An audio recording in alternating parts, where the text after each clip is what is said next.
let's see. We got Senator Paul. Our founders debated extensively over which branch of government should have the power to declare or initiate war. Virtually unanimously, they decided, and what was entered into the Constitution was that the declaration or initiation of war would be the power of Congress. Now, we have many advocates, many of whom are here today, who have been advocates for an expansive notion of presidential power. They often argue that wars are not really wars, that they're kinetic actions or drug busts. I think, though, if you reverse the circumstances, it becomes very difficult for these arguments to hold up.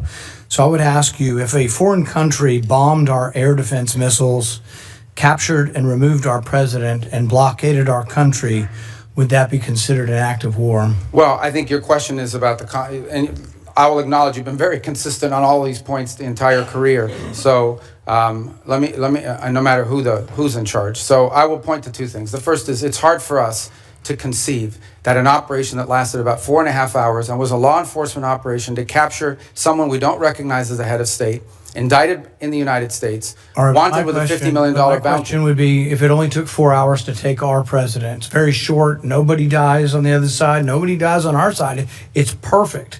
Would it be an act of war? We just don't believe that this operation comes anywhere close to the constitutional definition of war. But would it be an act of war if someone did it to us? Nobody dies, few casualties, they're in and out. Boom, it's a perfect military operation.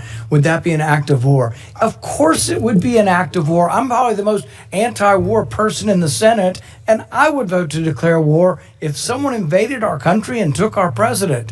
So I think we need to at least acknowledge this is a one-way argument. One-way arguments that don't rebound, that you can't apply to yourselves, that cannot be universally applicable are bad arguments.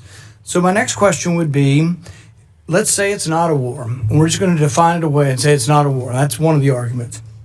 So it's a drug bust. What if a foreign country indicts our president for violating a foreign law? Should we extradite our president, or should we be okay if they come in and get him by force? Look, I think ultimately we're always going to act in our national interest. And so if somebody comes after our national interest, like the case you've described, which obviously does not exist at this time, but the case you've described, the U.S. always has the right to act in its national interest and to protect itself. So really I don't know about this equivalency. Well, does this justify them doing it? We're always going to do what's best for the United States and America. We're always going to protect our system. But the